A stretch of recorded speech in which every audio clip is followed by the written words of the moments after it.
Hello friends, welcome to now prime. पिछले episode के अंत तक हमने देखा था जेवीआर और कायले के बीच में एक काफी खतरनाक फाइट होती है। ये फाइट पूरी तरह से एक तरफा है। कायले बहुत ज्यादा ताकतवर है, जेवीआर कायले के सामने कुछ भी नहीं है। और ये बात जेवीआर को भी पता होती है, लेकिन इसके बावजूद भी वो कायले से पूरी डट के फाइट करता है और कई बार ऐसे सीन बना देता है कि देखने जैसा लगता है कि इस फाइट के अंदर जेवीआर भी जीत सकता है। लेकिन इस फाइट के अंदर जीतना इतना भी आसान नहीं है। कायले बहुत ज्यादा ताकतवर है। वो अपने साथ में काफी सारे सोल्जर्स का यूज करता है और फिर जेवियर के ऊपर जब कई सारे खतरनाक अटैक करता है तब आखिरी में जाकर जेवियर की भी हार हो जाती है। उसकी तलवार टूट चुकी है, उसके सीने के ऊपर एक बहुत बड़ा कट लगा है, लगातार बॉडी के ऊपर से खून बह रहा है। जिसके बाद में कायले इसको इग्नोर कर सीधे क्वीन की तो बढ़ने लगता है, जहाँ पर कायले का मेन गोल है किसी भी तरीके से क्वीन को मार देना। और वहीं दूसरी तरफ जेवियर का मेन गोल है किसी भी तरीके से इस बंदे कायले को यहीं पर जितना हो सके उतना रोक के रखना। ये दोनों के दोनों अपने अपने गोल को कंप्लीट करने के लिए आगे बढ़ रहे होते हैं। तभी जेवियर उठ जाता है, कायले को रोकते हुए उससे कहने लगता है, तुम कहीं पे भी नहीं जा सकते, मैं किसी से वादा किया है, अपने वादे को निभाऊंगा। ये कहते हुए जेवियर की तलवार टूटी हुई होती है, उसकी बॉडी से खून बह रहा होता है और साथ में उसकी पूरी बॉडी कांप रही है।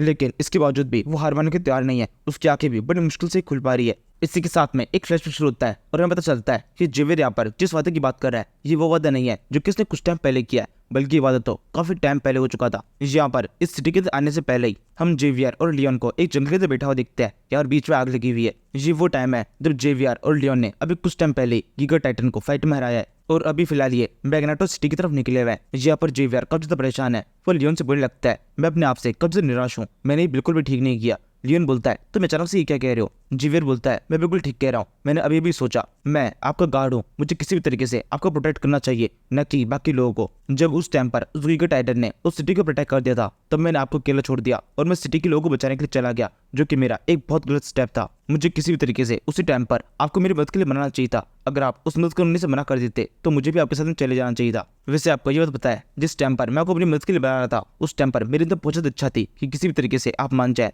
लेकिन आप नहीं माने और आपने मुझे निराश कर दिया। लेकिन फिर जब उस फाइट के अंदर आप मुझे बचाने के लिए आए, आपने इस मॉन्स्टर को प्रोटेक्ट किया और खुद की जान को खतरे में डाल दिया, तब मुझे बहुत अच्छा लगा और साथ में और ज्यादा बुरा भी लगा कि मैं आपका गार्ड हूँ लेकिन आपको वहां पर आकर मुझे बचाना पड़ रहा है। मैं एक ताकतवर नाइट होने के बावजूद भी अपनी ड्यूटीज को ठीक तरह से नहीं निभा पा रहा। जो काम मुझे करना चाहिए वो आपको करना पड़ रहा है। लियोन कहता है, तुम इतना सब कुछ सोचने की जरूरत नहीं है, तुम बहुत ज्यादा सुपीरियर हो और ये बात मैं अच्छी तरह जानता हूँ। तुम कितने ताकतवर हो इस ताकत का भी मुझे अच्छी तरह अंदाजा है। इसी वजह से तो मैं तुम्हें 6 महीने की एडवांस सैलरी दे चुका हूँ। तुम उस टाइम तक मेरे लिए काम करोगे। ये सुनो जेवियर एक नजर लियोन की तो दिखता है, कुछ सेकंड के लिए शांति से जाती है और उसके बाद में आगे बोलता है, वैसे तुमने जो मुझे सैलरी दी है वो 6 महीने की नहीं केवल 3 महीने की है। लियोन बोलता है, क्या तुम मुझसे इस तरीके से सैलरी बार्गेन करोगे। जेवियर कहता है, नहीं नहीं मैं बस मजाक कर रहा था। लियोन कहता है, फिर ठीक है। जेवियर यही कहता है, मैं आपसे वादा करता हूँ आज के बाद में मुझसे इस तरह की गलती कभी नहीं होगी। मैं हर तरीके से आपके ऑर्डर्स को फॉलो करूंगा और इसके अलावा मैं अपनी ड्यूटीज को भी बिल्कुल परफेक्टली निभाऊंगा। लियोन कहता है, वैसे तो मुझे तुम्हारे ऊपर पूरा भरोसा है, लेकिन इसके बावजूद भी अगर तुम कभी दोबारा से इस तरह गलती करते हो तो मुझे क्या करना चाहिए। जेवियर कहता है, आपको मेरे शब्दों पर भरोसा नहीं है। मैंने अगर कह दिया है कि मैं इस काम को इस तरह से करूंगा तो इसी तरीके से करूंगा,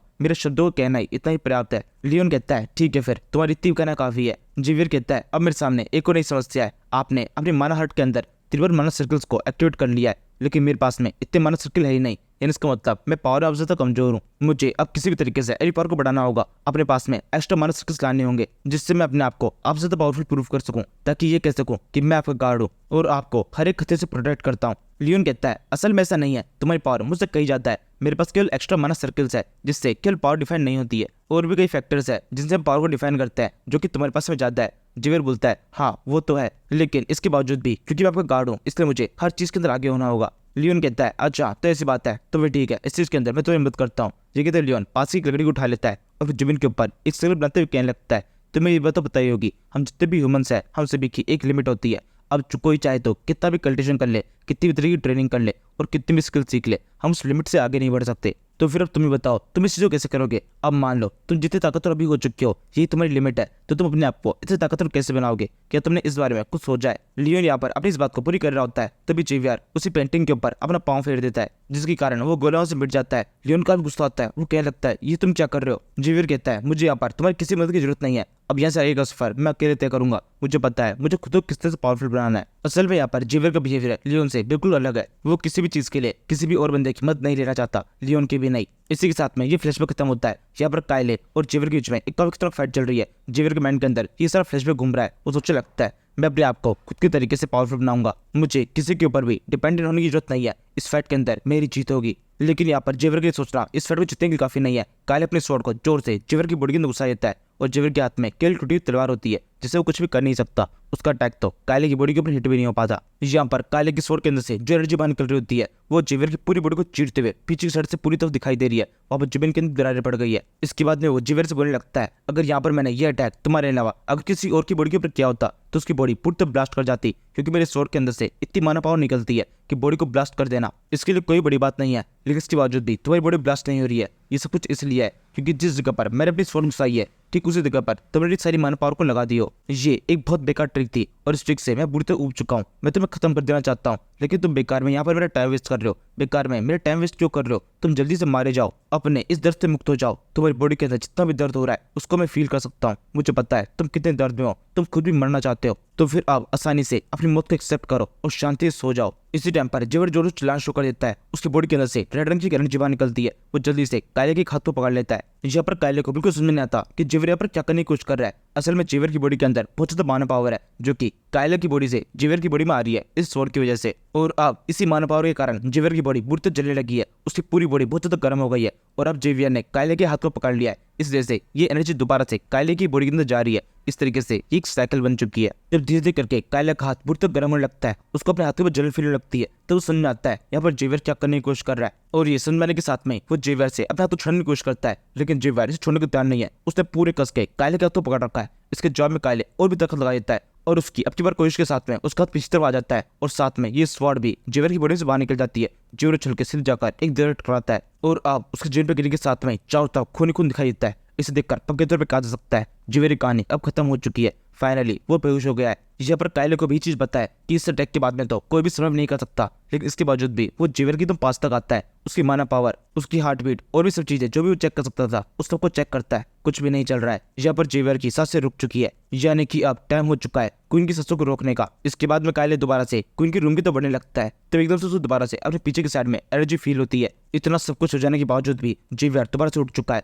कायले जल्दी से उसको देखता है और फिर कहने लगता है, तुम ये क्या कर रहे हो? अपनी हार मान लो। इसके जवाब में जेवियर धीरे से बोलता है, ऑरा स्वॉर्ड एक्टिवेट। ये कहते हुए जैसे अपनी स्वॉर्ड को सामने तो करता है, उसकी टूटी हुई स्वॉर्ड पूरा वापस से फॉर्म ले लेती है। वहां पर चारों तरफ एक ऑरा की स्वॉर्ड दिखाई दे रही है। ये देखकर कायले की आंखें पूरी तो फटी फटी रह जाती है। वो सोचने लगता है ऐसा कैसे हो सकता है, इसके पास में ऑरा स्वॉर्ड की पावर कैसे आ गई? अभी तक तो इसके पास ऐसा कुछ भी नहीं था। इसने फाइट के बीच में एक टूटी हुई स्वॉर्ड से ऑरा स्वॉर्ड क्रिएट कर दी। इस तरह कुछ तो मैंने पहली बार देखा है। ये कहते हुए कायले अभी तक केवल चौका ही होता है। इस तरह पर जेवियर अपनी स्वॉर्ड को जोर से घुमाता है। इस अटैक को देखने के साथ में कायले बुरी तरह डर जाता है। वो समझ जाता है कि अटैक बहुत ताकतवर है। वो जल्दी से अपनी स्वॉर्ड को घुमाकर इस अटैक को रोकने की कोशिश करता है। उसकी स्वॉर्ड में से भी एक फोर्स फील्ड बाहर निकलती है। दोनों एनर्जी सीधे एक दूसरे के पास आकर जोश टकरा जाती है, लेकिन दोनों के अटैक्स के अंदर से जेवियर के अटैक के अंदर बहुत ज्यादा पावर है। जेवियर का अटैक बड़ी आसानी से कायले की स्वॉर्ड विंग को तोड़ता हुआ वो तेज रफ्तार से उससे बढ़ रहा होता है। जब कायले को लगता है कि वो किसी तरीके से अटैक को रोक नहीं सकता, वो तेजी से वहां से भागने की कोशिश करता है, लेकिन उसका भागना भी काम नहीं करता। ये स्वॉर्ड एरो मतलब इस स्वॉर्ड विंग सीधे आकर पूरी तेज रफ्तार से कायले के हाथ की ओर पड़ती है और एक ही झटके में उसका हाथ उसकी बॉडी से अलग हो जाता है।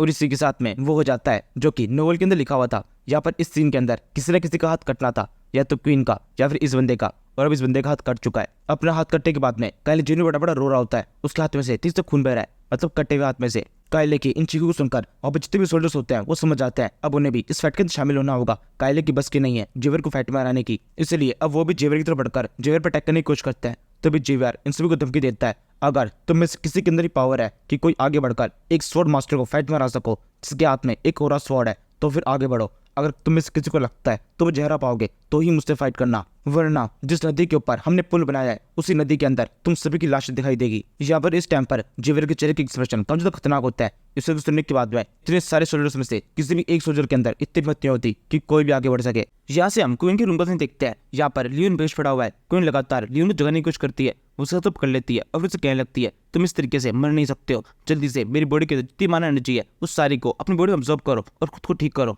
मुझे पता है तुम्हारे पास में माना ऑब्जर्वेशन की पावर है, उस पावर का अब यूज करो। मेरी बॉडी के अंदर जितनी माना पावर है वो सारी एकदम प्योर है। अगर तुम अब इसे अपनी बॉडी के अंदर ऑब्जर्व करोगे तो तुम्हारी बॉडी अच्छी तरह हील हो पाएगी। तुमने अपनी बॉडी की सारी एनर्जी को बाहर की तरफ रिलीज कर दिया था, जिसका साइड इफेक्ट तुम्हारी बॉडी के ऊपर दिखाई दे रहा है और तुम बिल्कुल भी खुद की बॉडी को ठीक नहीं कर पा रहे। यहाँ पर क्वीन लगातार लियोन को ये सब कुछ इंस्ट्रक्शन कह रही होती है, लेकिन लियोन के सिर के ऊपर कुछ इफेक्ट नहीं पड़ता। लियोन लगातार अपनी डेथ की तरफ बढ़ता जा रहा है। तब एकदम से उसकी हल्की सी आँख खुलती है, उसे अपने सामने की तरफ क्वीन दिखाई देती है और साथ में दो स्क्रीन विंडो भी शो होती है। पहले स्क्रीन के ऊपर लिखा हुआ है, तुम सर्वाइव कर गए हो, तुम्हारी आंखें खुल गई है, इसका मतलब तुम और ज्यादा जिंदा रह सकते हो। इसके लिए तुम्हें 2 रिवॉर्ड दिए जाते हैं। ये 2 रिवॉर्ड तुम्हारे माना हार्ट की 2 कस्टम स्किल है। पहला रिवॉर्ड तो ये है, अब के बाद में तुम्हारी बॉडी के ऊपर किसी भी तरीके पॉइजन का कोई भी इफेक्ट नहीं होगा। और इसके अलावा दूसरा रिवॉर्ड है जो कि एक इमरजेंसी में यूज किया जाएगा। जब भी तुम्हारी बॉडी के अंदर बहुत कम माना एनर्जी होगी तब उस टाइम पर तुम इस स्किल का यूज कर सकते हो। इस स्किल के यूज करने के बाद में तुम्हारे आसपास के अंदर जो भी चीजें हैं और उन चीजों के अंदर जितनी माना एनर्जी है उस सभी को तुम्हारी बॉडी के अंदर अब्सॉर्ब कर सकते हो और वो तुम्हारी अपनी एनर्जी के रूप में तुम्हें ताकत देगी।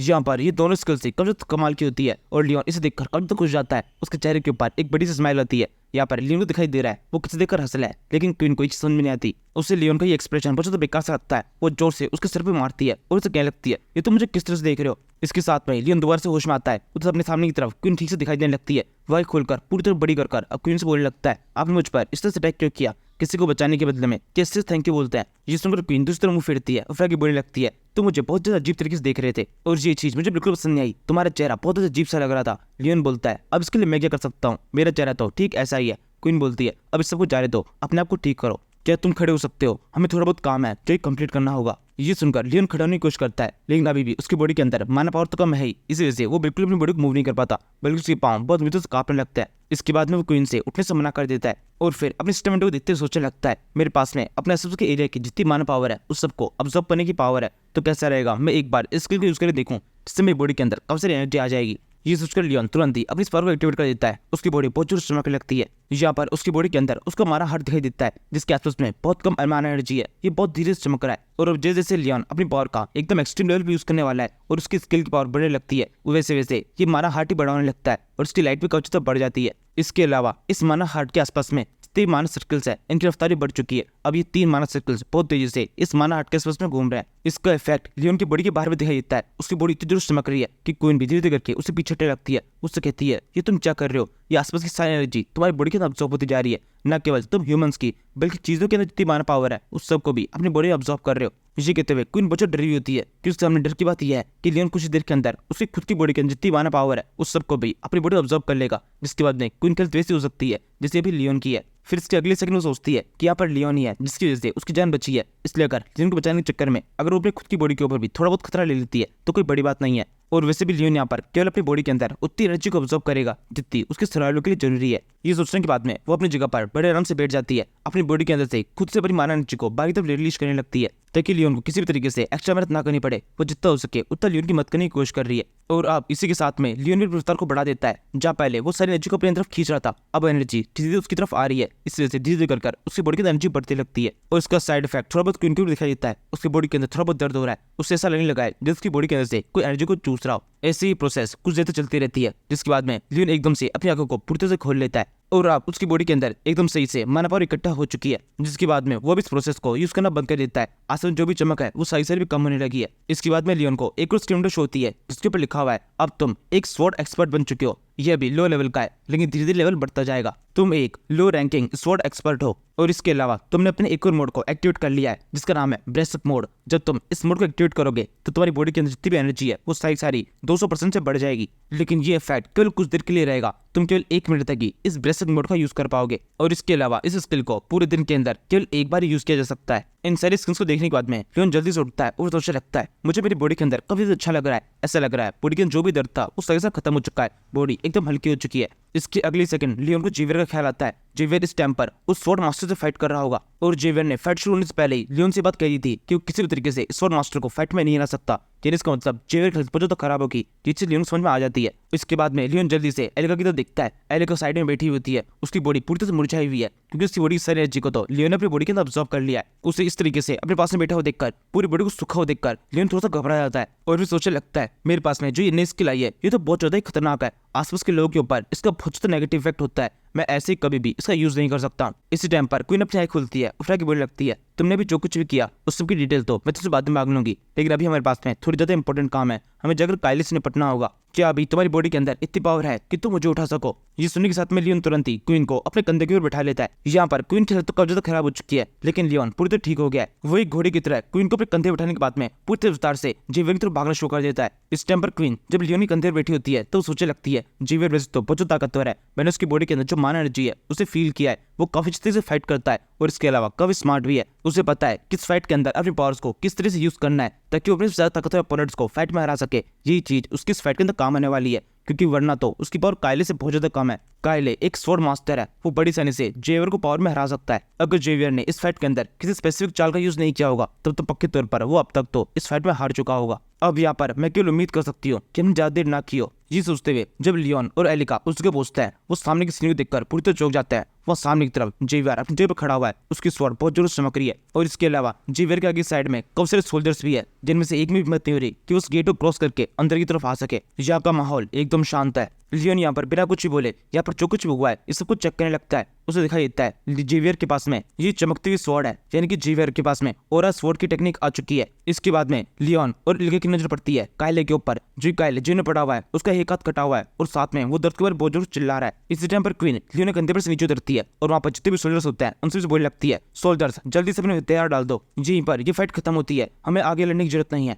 ये सुनने के साथ में ये सारे सोल्जर बिल्कुल वैसे करता है। वैसे भी ये पूरी तरह डरे हुए थे, इनमें से किसी भी इतनी हिम्मत नहीं थी कि वो जेवियर के ऊपर किस तरह अटैक कर सके। लेकिन क्वीन की बात सुनने के साथ में ये अपने वेपन्स को पीछे तरफ कर लेते हैं। एलिका आगे बोलती है, यहाँ पर वो कायले था जिसने आगे बढ़कर मुझ पर अटैक करने की कोशिश की, जेवियर जान से मारना चाहता था, लेकिन उस टाइम पर ये दोनों जेवियर और लियोन ही थे जिनकी वजह से आज मैं जिंदा हूँ। इन दोनों ने मेरी मदद की है, यहाँ पर मेरी जान बचाने का पूरा क्रेडिट इन दोनों को जाता है। ये सुनकर लियोन सोचने लगता है, वैसे तो ज्यादा क्रेडिट मुझे मिलना चाहिए क्योंकि मैंने अपनी जान को खतरे में डाला था और फिर तुम्हारी बॉडी की एनर्जी को ऑब्जॉर्व कर अपनी बॉडी में ऑब्जॉर्व किया। सबके अंदर मेरी जान भी जा सकती थी, लेकिन फिर भी चलो ठीक है, थोड़ा बहुत क्रेडिट जेवियर को भी दे देते हैं, वो भी दोस्त ही है। इसके बाद में क्वीन आके बोलती है, मैं तुम सभी सोल्जर्स को ऑर्डर देती हूँ, जल्दी से इन दोनों के सामने अपनी रेस्पेक्ट पेश करो। इन दोनों को ये फील होना चाहिए कि उन्होंने यहाँ पर कितना बड़ा काम किया है। ये सुनने के साथ में सोल्जर जल्दी से एकदम अच्छी तरीके से तनके खड़े हो जाते हैं, इन दोनों को सैल्यूट मारने लगता है। यहाँ पर इन दोनों सोल्जर्स का लियोन और जेवियर को सैल्यूट करने का एकदम अलग तरीका होता है। इसके बाद में क्वीन का अगला ऑर्डर आता है, यहाँ पर इस बैंक्वेट के अंदर जितने भी लोग हैं उन सभी में से किसी एक को भी यहाँ से बाहर निकलने की परमिशन मत देना, इन सभी के ऊपर इन्वेस्टिगेशन होगी। मुझे पूरा यकीन है इस वक्त पीछे कायले अकेला तो नहीं होगा, कायले के साथ में और भी लोग होंगे जो कि इस टाइम पर इस बैंक्वेट के अंदर ही है,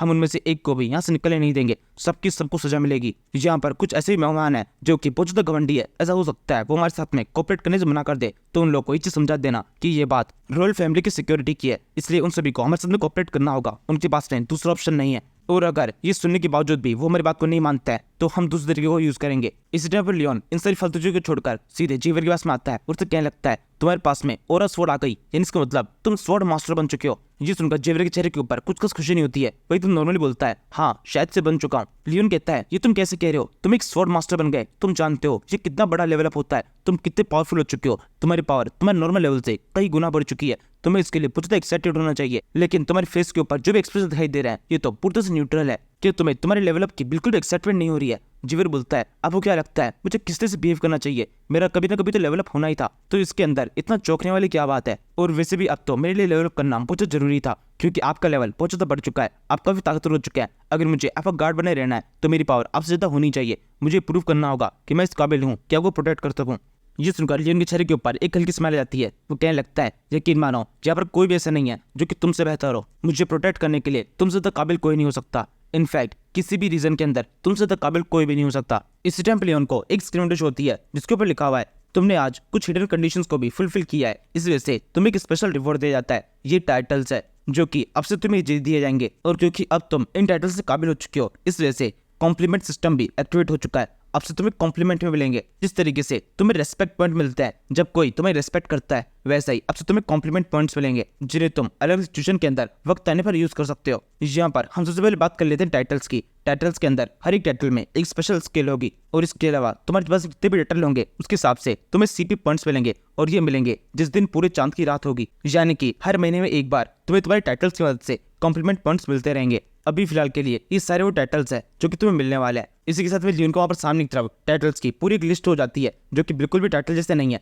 ये कुछ वर्ड्स ही है या फिर पूरी पूरी लाइन दिखने में बिल्कुल अच्छे नहीं लग रहे, और टाइटल्स भी एकदम बेकार है। इन्हें देखकर लियोन बोलने लगता है कि सच में ये कोई टाइटल है, ये तुमने सीधे सीधे कोई वाक्य लिख दिया है, इनका अपने आप में कोई मतलब नहीं बनता है। इस उनका सिस्टम की तरफ से भी एक खतरनाक रिप्लाई आता है, वो क्या लगता है, ये साइड टाइटल तुम्हारे मुंह की तरह है, तुम्हारे मुंह का भी कोई मतलब नहीं बनता है, तुम्हारे फेस को देखने के बाद ही तुम्हें साइड टाइटल दिए जा रहे हैं, इनमें से किसी को एक्सेप्ट करो। जिस सुनकर लियोन रैंडमली क्रीमो लॉबस्टर के नाम से एक टाइटल होता है उसे एक्सेप्ट कर लेता है, जिसके बाद में इसकी विंडो शो जाती है जिसके ऊपर लिखा हुआ है, ये टाइटल 120 साल के लिए एक्टिवेट रहेगा, और इसकी मदद से तुम्हें हर महीने 6 एक्स्ट्रा सीपी पॉइंट्स मिलते रहेंगे। और इसके अलावा इस टाइटल के अंदर एक स्पेशल पावर भी है, जब तुम किसी अपोनेंट से फाइट कर रहे होगे और उस अपोनेंट से तुम्हें फाइट करते हुए 10 से ज्यादा बार हो चुकी होगी, या फिर जो तुम्हारा अपोनेंट है वो तुमसे ज्यादा ताकतवर होगा, उस सिचुएशन में तुम्हारी पावर कुछ अलग तरीके से बदल जाएगी। जैसे कि अगर तुम उसके ऊपर अटैक करोगे तो तुम डबल पावर से उस पर अटैक कर पाओगे, और वहीं वो तुम पर अटैक करेगा तो उसका इफेक्ट तुम पर हाफ हो जाएगा। ये देखकर लियोन काफी ज्यादा खुश जाता है, वो सिस्टम से बोलने लगता है ये तो काफी ज्यादा कमाल का है। अब तुम मुझे सीपी पॉइंट्स के बारे में बताओ। मेरे पास में अभी एक भी नहीं है, लेकिन जब ये मुझे मिलेंगे तो मुझे इसे यूज कैसे करना है, इनकी मदद से मैं करूंगा क्या। ये सुनकर अब सिस्टम नकली दिखाने लगता है। वो कहता है मुझे तुम्हें बताने का मन नहीं है, तुम थोड़ी बहुत मुझसे रिक्वेस्ट करोगे तो शायद से मेरा मन बदल जाए। ये सुनकर लियोन सिस्टम के सामने अपने से घुटने टेक देता है और उसे कहने लगता है मैं तुमसे भीख मांगता हूँ, प्लीज मुझे बताओ इन सीपी पॉइंट्स को कैसे यूज करना है। यहाँ पर लियोन को ये सारी हरकतें करते हुए जेवियर भी देख रहा होता है और वो सोचने लगता है इसकी सारी बेकार की हरकतें दोबारा शुरू हो गई, और अब तो इन्हें देखकर मैं चौंकता भी नहीं हूँ, क्योंकि कुछ कुछ टाइम के अंदर इसे इस तरह के दौरे पड़ते रहते हैं। तभी लियोन को सिस्टम विंडो होती है जिसके ऊपर लिखा हुआ है इन सीपी पॉइंट्स को तुम बहुत अच्छी तरह से यूज कर सकते हो समनिंग के अंदर। लियोन कहता है आगे आगे क्या और क्या कर सकता है, समनिंग से तुम्हारा क्या मतलब है, हम इससे क्या समन करेंगे। सिस्टम कहता है अभी के लिए इतना काफी है। यहाँ से सीन शिफ्ट होता है, अब लियोन पहुंच चुका है सीधे अपने भाई जुलियन के पास में, उसके हॉस्टल के अंदर। यहाँ पर यही इकलौती जगह है जहाँ पर लियोन आराम से बैठ सकता है। एक लंबे अंगड़ाई देते हुए ये जुलियन से बोलने लगता है वहां पर उस महल के अंदर काफी लंबा टाइम लग गया, जितनी भी सारी फॉर्मेलिटीज थी वो काफी लंबी थी, मैं तो बुढ़ते से ऊब गया हूँ और अब तो ऐसा मन कर रहा है किसी बिस्तर की ओर पड़ जाऊं और काफी लंबी गहरी नींद में सो जाऊं। जुलियन कहता है ये सोना वाला बांध में पहले तो मुझे ये बताओ वो सब अटैक किया किसने था, और सर कायले के साथ में इस सब प्लान के अंदर और कौन शामिल है, क्या सभी लोग पकड़ में आ गए। लियोन कहता है नहीं ऐसा कुछ भी नहीं हुआ, काफी सारे लोगों को हमने बंदी बना लिया था, जिन जिनके ऊपर शक हुआ उन सभी को बंदी बनाया गया और उन सभी के ऊपर कन्फेस स्पेल का यूज हुआ, लेकिन एक का भी पता नहीं चला जो कि सर कायले के साथ में शामिल हो। मुझे तो ऐसा लगता है वहाँ पर जितने भी लोग थे उन सभी को पता थी कि अगर वो पकड़ में आता है तो उनके ऊपर हम कन्फेस स्पेल का यूज करेंगे, इसलिए उन्होंने पहले अपने ऊपर प्रोटेक्शन स्पेल का यूज कर रखा था, इस वजह से कुछ पता नहीं चल पाया। और अब इसी वजह से मैं सिटी से बाहर नहीं निकल सकता हूँ। सिटी के अंदर और बाहर जाने वाले सभी रास्तों के ऊपर रोक लगा दी गई है जब तक ये पूरा मामला ठंडा नहीं हो जाता या फिर सभी लोग पकड़ में नहीं आ जाते जो कि सर कायले के साथ शामिल है, तब तक पूरे शहर के अंदर से कोई बाहर नहीं निकल सकता और ना ही कोई अंदर आ सकता है। यानी एक तरीके से मेरे लिए यह पूरा शहर एक जेल की तरह बन चुका है। मैं तो कब से सोच रहा था कि किस तरीके से इस शहर से बाहर निकल जाऊं, लेकिन अब मैं नहीं निकल सकता। ये सब कुछ उस कायले की जैसे हुआ है, खुद तो वो एक जेल के अंदर जा चुका है जहाँ पर उसकी अच्छी खातिरदारी की जाएगी, लेकिन उसने मुझे भी एक कितनी बड़ी जेल के अंदर बंद कर दिया। जी कहने के बाद मैं वो सोचने लगता है मुझे समझ में नहीं आ रहा है ये अटैक इतना जल्दी कैसे हो गया, इस अटैक होने में अभी भी 3 महीने बाकी थे, ये अटैक इतना जल्दी हुआ है, ये इसका मतलब मैंने जो कुछ छेड़ किया उस वजह से ये सब हुआ है। और अब जब जो होना था वो नहीं हो पाया, क्वीन के ऊपर जो अटैक होना था वो सब नहीं हुआ, क्वीन बिल्कुल भी अपने बर्ताव को नहीं बदली है, उसका बिहेवियर अभी पहले जैसा ही है, वो बिल्कुल भी ब्रूटल नहीं हुई है। इस वजह से अब आगे जो कुछ भी होने वाला है मैं बिल्कुल प्रेडिक्ट नहीं कर सकता हूँ, आगे का फ्यूचर पूरी तरह से अलग होगा। और इसके अलावा नोवेल के अंदर भी क्वीन के ऊपर केवल एक अटैक का जिक्र है। यहाँ पर या तो ऐसा हो सकता है कि क्वीन के ऊपर आगे कोई भी अटैक ना हो, या फिर ऐसा भी हो सकता है कि क्वीन के ऊपर अब और भी काफी सारे अटैक हो, क्योंकि उसने अपना बिहेवियर नहीं बदला है, तो इस वजह से लोग उसके ऊपर और भी तेजी से अटैक करेंगे, क्योंकि सभी लोगों को लगता रहेगा कि वो एक आसान शिकार है। अब इन दोनों में से कोई पॉसिबिलिटी सच्ची हो सकती है। इसके बारे में मुझे सीजन 2 में पता चलता, लेकिन वो तो मैंने पढ़ा ही नहीं, मैंने नोवेल का केवल एक ही सीजन पढ़ा है। वैसे अब मेरे पास में काफी सारे सीपी पॉइंट्स है, लेकिन मुझे अभी तक इनका यूज करना नहीं आता है। मुझे पहले अच्छे से समझना होगा इन सीपी पॉइंट्स को किस तरह यूज करता है, इससे पहले कि या तो क्वीन के ऊपर या फिर मेरे ऊपर किसी तरह का अटैक हो, मुझे इन पॉइंट्स को यूज करना आना चाहिए ताकि मैं हर एक खतरे से खुद को प्रोटेक्ट कर सकूं। क्योंकि अब तक जो मेरे पास सबसे इंपॉर्टेंट पावर थी कि मुझे फ्यूचर को पता था, वो अब मेरी काम नहीं करेगी। तभी जुलियन आके बोलता है वैसे जेवियर का क्या हुआ, वो अभी तक यहाँ पर क्यों नहीं आया,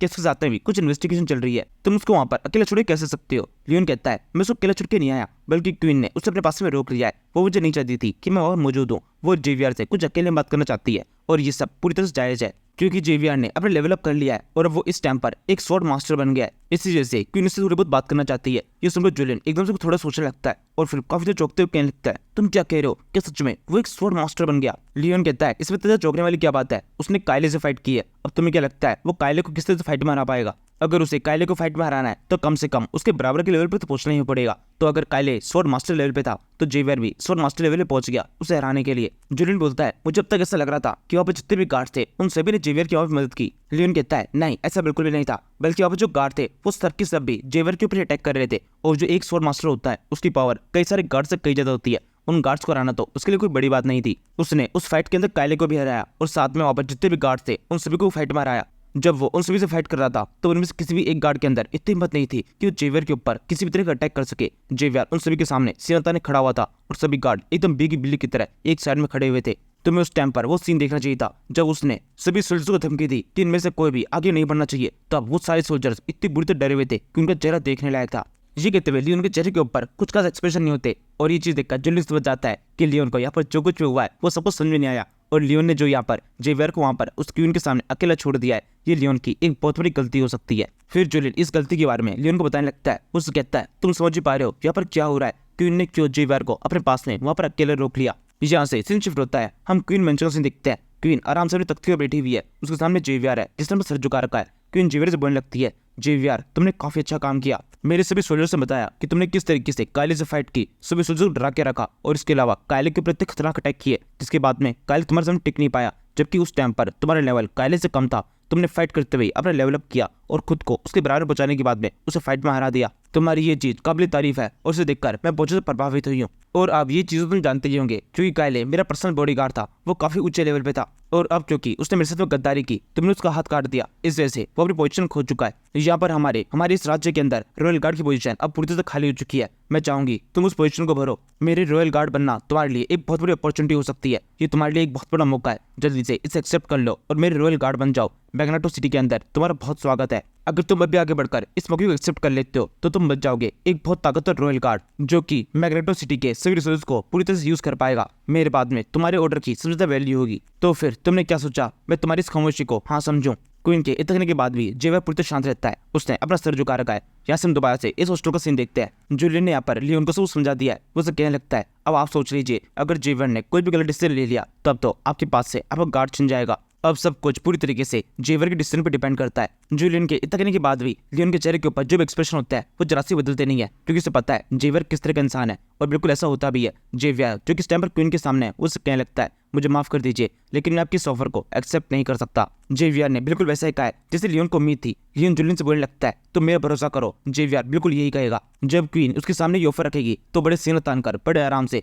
बिना किसी भी सोच विचार के एकदम सही तरीके से क्वीन से ये बात कह देगा। इसी समय जेवियर क्वीन से बोल देता है मैं जेवियर अरसान फ्रंटियर फैमिली का रॉयल नाइट हूँ और हमेशा इसी पोजीशन पर रहना चाहता हूँ, आपके सफर को मैं एक्सेप्ट नहीं कर सकता। जेवियर की इस तरीके से मूवी मना कर देने पर क्वीन को काफी ज्यादा बुरा लगता है। वो कहने लगती है तुम जानते हो इसका परिणाम क्या होगा, तुम मुझे गुस्सा दिला रहे हो, मेरे को इस तरह से मना कर देना तुम्हारे लिए एक बहुत बड़ी गलती हो सकती है, मैं तुम्हें जान से मार सकती हूँ। जेवियर बोलता है मुझे पता है आप मुझे जान से मार सकती है, अगर आप मुझे मारने वाली है तो प्लीज मेरी इस आखिरी रिक्वेस्ट को एक्सेप्ट कीजिए। मैं आखिरी बार अपने लॉर्ड बैरन फ्रंटियर से मिलना चाहता हूँ, उनसे कुछ आखिरी बातें कहना चाहता हूँ, ये मेरे लिए एक फेयरवेल की तरह होगा। अगर मुझे मरना ही है तो मैं अपने मेंशन के अंदर जाके मरूंगा, अपने फ्रंटियर मेंशन के अंदर, और अगर मुझे जीना है तो मैं फ्रंटियर सिटी का नाइट बना रहूंगा। बाकी इसके अलावा मुझे और कुछ भी नहीं चाहिए। अगर मेरी मौत भी आएगी तो वो भी फ्रंटियर मेंशन के अंदर, या फिर केवल फ्रंटियर फैमिली के लिए अपने कर्तव्य को निभाते हुए। और क्योंकि मैं एक नाइट हूँ इसलिए मेरे पास कोई भी तीसरा ऑप्शन है ही नहीं। जेवियर की ये बातें क्वीन को थोड़ी अच्छी लग जाती है, वो उससे कहने लगती है तुम्हारी ये बात मुझे काफी ज्यादा पसंद आई, तुम मरने को तैयार हो लेकिन मेरे साथ में काम नहीं कर सकते,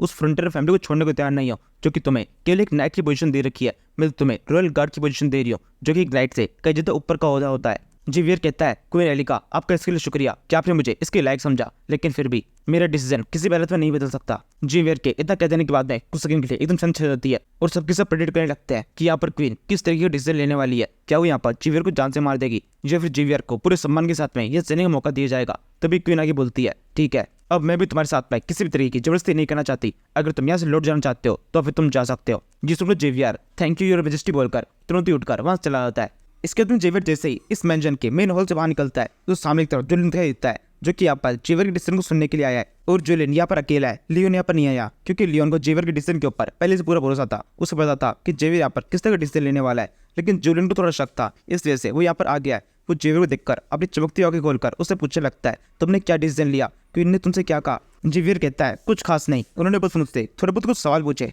और उन सभी सवालों का केवल एक ही जवाब था कि मैं हमेशा फ्रंटियर फैमिली का नाइट बना रहूंगा। जेवियर के इस डिसीजन को सुनने के साथ में जूलियन काफी खुश जाता है। और अब क्योंकि जूलियन यहाँ पर जेवियर से मिल आ चुका है तब लियोन उस हॉस्टल के अंदर अकेला है। वो एक ग्राउंड में के बैठ जाता है और टाइम पास के लिए सिस्टम विंडो को ओपन कर देता है। रात हो चुकी है, उसे वापस सिस्टम विंडो के अंदर 6 टाइटल्स शो होते हैं जिनमें से एक को तो वो देख चुका है, बाकी 5 अभी अनएक्सप्लोर्ड है। इन 5 को देखकर लियोन डिसाइड करता है वो एक करके इन 5 को चेक करेगा इन सभी टाइटल से उसे किस किस तरीके की नई स्किल मिली है। इसके बाद में वो फर्स्ट टाइटल चेक करता है जो कि है you can use the orc roar. इस टाइटल से लियोन को जो स्किल मिली होती है इसे देखकर वो काफी ज्यादा खुश जाता है। यहाँ पर स्किल के फॉर्म में लिखा हुआ है ये एक तरह की अचीवमेंट है। क्वीन एलिका को लियोन के ऊपर बहुत ज्यादा भरोसा हो चुका है, अगर यहाँ पर लियोन के खिलाफ कोई भी उसे कुछ भी गलत बात कहेगा, उसे कान भरने की कोशिश करेगा तो एलिका के ऊपर इसका कोई भी फर्क नहीं पड़ेगा जब तक वो लियोन से आकर डायरेक्टली इससे बात ना कर ले। इन शॉर्ट क्वीन एलिका को लियोन के ऊपर अंधा भरोसा है, लियोन जो कुछ भी कहेगा वही उसको ज्यादा सही लगेगा। इसे देखकर लियोन काफी ज्यादा खुश होता है और सोचने लगता है ये तो काफी ज्यादा अच्छा हुआ, क्वीन एलिका को मुझे भरोसा हो चुका है मैग्नेटो सिटी काफी ज्यादा बड़ी है और इसके अलावा क्वीन एलिका का प्रभुत्व तो पूरे वर्ल्ड के अंदर है। अगर क्वीन एलिका यहाँ पे मेरे सपोर्ट में आ जाती है तो पूरे वर्ल्ड के अंदर मेरा नाम भी बढ़ जाएगा। सब ये सोचने लगेंगे अगर एलिका मुझे सपोर्ट कर रही है तो बाकियों को भी करना ही चाहिए। और इसके अलावा मैं क्वीन एलिका को बाकी लोगों को ब्लैकमेल करने के लिए भी यूज कर सकता हूँ। अगर कोई मुझे सपोर्ट नहीं करेगा, मेरी बात को नहीं मानेगा, तो मैं उसे क्वीन एलिका के नाम से धमकाऊंगा। इसके अलावा एक और जगह है जहाँ पर मैं इस अचीवमेंट का यूज कर सकता हूँ। अगर मैंने कभी भी क्वीन एलिका के साथ में कोई भी हरकत करने की कोशिश की और उसका इफेक्ट थोड़ा सा गलत हो सकता होगा, तब भी इफेक्ट गलत नहीं होगा। वो मेरे पे भरोसा करेगी और मेरी बात को मानेगी। मैं उसे जो कहूंगा वो उस बात को समझेगी। यानी कि अब मैं उसके साथ में जो चाहे वो कर सकता हूँ। ये कहते हुए लियोन के माइंड के अंदर कब से गंदे गंदे ख्याल आने लगते हैं। और ये ख्याल वैसे नहीं है जैसा हम सोच रहे हैं। ये सारे ख्याल केवल पैसों से रिलेटेड है। इसी समय लियोन के अंदर आसमान की तरफ पड़ती है, उसे पूरा चांद दिखाई देता है। ये फुल मून नाइट है और इसे देखने के साथ में लियोन क्या देता है, सिस्टम विंडो के ऊपर लिखा हुआ था सीपी पॉइंट्स तब मिलेंगे जब फुल मून नाइट होगी। यानी इसका मतलब अब उसे सीपी पॉइंट्स मिलने वाला है। ये याद आने के साथ में सिस्टम विंडो भी शो जाती है जिसके ऊपर लिखा हुआ है ये फुल मून नाइट है, इस वजह से तुम्हें सीपी पॉइंट्स दिए जाते हैं। अब तुम्हारे पास में 22 सीपी पॉइंट्स है और अब क्योंकि लियोन के पास में सीपी पॉइंट्स हो चुका है इसलिए वो चेक कर सकता है इन्हें वो किस तरह से यूज करना चाहिए। इसके तुरंत बाद उसे एक और स्क्रीन शो होती है जिसके ऊपर लिखा हुआ है इन सीपी पॉइंट्स को तुम स्पॉयलर्स को चेक करने के लिए यूज कर सकते हो। यानी कि यहाँ पर इस वर्ल्ड के अंदर हर एक स्टोरी के अपने अपने फेस होते हैं और हर स्टोरी के अपने स्पॉयलर्स होते हैं। लियोन चाहे तो उन स्पॉयलर्स को उनके आने से पहले चेक कर सकता है और उसे जो कुछ भी इफेक्ट होने वाला है वो पता लगा सकता है। लेकिन इन स्पॉयलर्स को चेक करने के लिए उसे सीपी पॉइंट्स खर्च करने होंगे। अगर वो अभी स्पॉयलर्स को देखना चाहता है तो उसे 20 सीपी पॉइंट खर्च करने होंगे। इससे उसे हाल ही की स्टोरी के अंदर जो भी स्पॉयलर आने वाला है वो पता चल जाएगा। अगर तुम इन्हें खर्च करने के लिए तैयार हो तो फिर यहाँ पर यस पे क्लिक करो, वरना नो पे। इसी के साथ ही लियोन को यहाँ पर दोनों बटन शो हो जाते हैं। वो सोचने लगता है ये तो कब तक अच्छा है, जो पावर अभी भी मैंने खोई थी वो वापस से मुझे मिल चुकी है। मुझे लगने लगा था अब मैं फ्यूचर नहीं देख सकता, फ्यूचर के अंदर जो कुछ भी होने वाला है वो मुझे पता नहीं चलेगा। लेकिन अब तो मेरे पास में ये पावर है जिससे मैं स्पॉइलर पता कर सकता हूँ। अगर इस वर्ल्ड के अंदर कुछ भी बदल जाएगा तो भी इस पावर के ऊपर तो उसका इफेक्ट नहीं होगा क्योंकि स्पॉइलर भी उस सबसे बदलते रहेंगे। और इस पावर की मदद से फ्यूचर में जो कुछ भी होने वाला है वो मुझे पहले पता चल जाएगा। मुझे लगता है मुझे अभी इसे एक बार चेक करके देख लेना चाहिए। ये सोचते हुए लियोन इसके ऊपर क्लिक कर देता है और इस यस के ऊपर क्लिक करने के साथ में जिस वक्त की लाइट चल जाती है सब जगह पर एकदम अंधेरा हो जाता है। तो उसे लगता है ये सब क्या हो रहा है,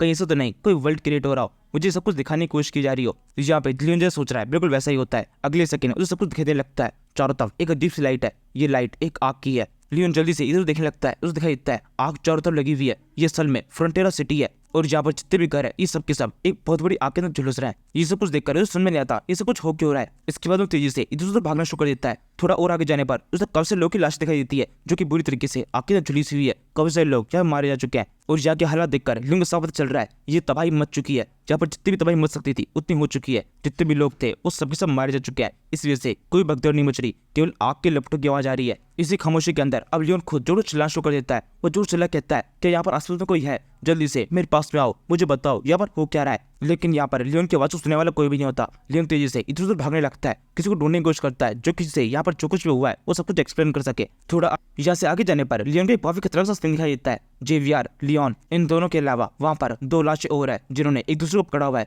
जेवियर यहाँ पर एक सदमे में, लियोन भी जो बैठा हुआ है। और यहाँ पर जो 2 लाशें हैं ये लियोन की मदर और फादर की है। इन दोनों की डेथ हो चुकी है। इन दोनों लाशों को देखने के साथ में जो ओरिजिनल लियोन होता है वो काफी चौंक जाता है और जो दूसरा लियोन जो कि पहले से मौजूद था वो जोर से रोते हुए कहने लगता है मदर, फादर, मुझे माफ कर दीजिए, काश यहाँ पर टाइम पर पहुंच चुका होता और मैं आपको बचा लेता। आप लोगों को प्रोटेक्ट करने की जिम्मेदारी मेरी थी और मैं अपनी जिम्मेदारी को निभा नहीं पाया। ये सब कुछ मेरी गलती है। अपने आप को इस तरह से रोता हुआ और हताश देखकर लियोन काफी तो गुस्सा लगता है। वो जोर चिल्ला कहता है ये सब कुछ क्या हो गया, क्या कोई है जो कि आप मुझे समझा सके यहाँ पर चल क्या रहा है। लियोन ये सब कुछ लगातार चिल्ला रहा होता है लेकिन यहाँ पर उसको जवाब देने वाला कोई भी नहीं है। तभी एकदम से उसे एक अजीब सी हौसला देती है। वो पीछे तो दिखता है काफी सारे कीड़े तेजी से उसकी तरफ आ रहे हैं और यहाँ पर इन कीड़ों की संख्या हजारों लाखों में है। यहाँ पर ये सब कुछ चल क्या रहा है, फ्रंटियर सिटी के अंदर आगे जाकर क्या होने वाला है, किस तरीके का ये अटैक है और ये अटैक किया किसने, ये सब कुछ पता चलेगा आगे सीरीज के अंदर। फिलहाल के लिए यहीं पर इस सीरीज के इस एपिसोड को खत्म कर देता है। Thank you for watching.